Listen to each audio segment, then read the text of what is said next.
Goldman Sachs CEO Lloyd Blankfein for his fat bonus now. And we're not hearing anything from the White House about Goldman's promise to help small business. But our next guest doubts Goldman is making good on its promise, even though it is raking in the cash. Dr. Stephen Greer is CEO of the Healthcare Channel, and he's here to explain why. Because, Dr. Greer, you've done a real study into what Goldman has done. It first claimed it was going to send out $500 million in small business loans. How's it done?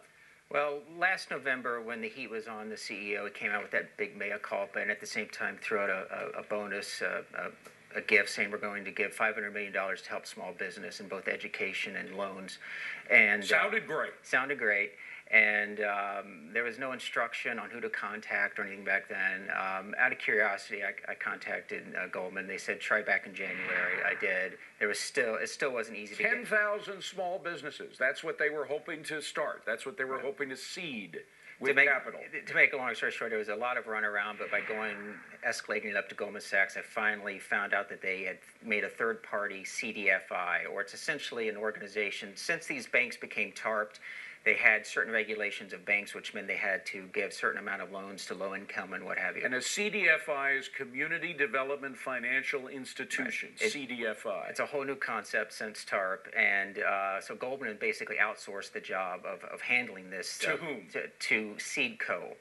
Now, Seedco. I think we have actually their website that we can put up. Seedco has been around for a while. I have their tax statement here, and they were endowed as of 2007 with a lot of money, with $69 million, $46 million of which they put out in seed capital in 2008. So a real foundation put out a lot of cash in the community.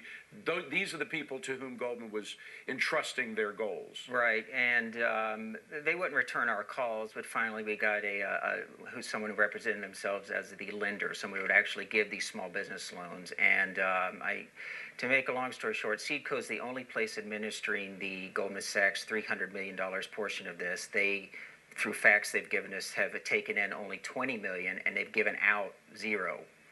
So now three months later, the smartest bankers in the world who could do a big merger and acquisition in 24 hours can't allocate a dime of this. That's right. That's right. So let's just put it in focus here. You have this initial promise to put out $500 million, big chunk of change for small business. Sounds great.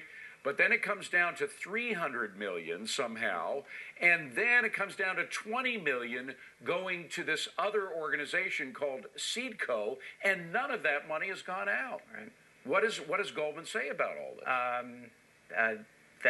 They don't have many comments, but I picked some facts from them here and there, and I determined that Seedco is the only place that only $20 million has gone out, and since I know no loans have gone out, you can do the logic, and nothing has happened. Well, they're under no, of course, legal obligation to put out this $500 million, but they did. Their reputation should be on the line because they announced that this is what they were going to do. Do you think that it could be just, you know, bureaucratic movement of this process, that the wheels are in motion, but they're moving so slowly that we can't really see the product? Well, it's their own it's their own balance sheet, so I'm sure they're not eager to part with it. It's some banker's bonus somewhere, but you know, it's soon. They can turn this around. If you look at the advisory panel, it's Warren Buffett, the Dean of Wharton, and the best business people in the world, and I bet they're not aware of what. This is why I'm on the show, to let these top people aware of this.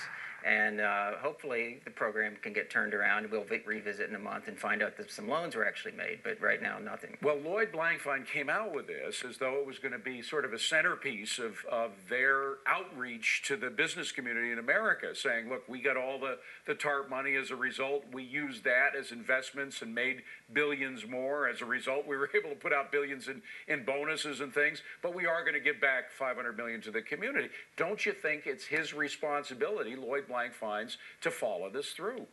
I do. And what happens now?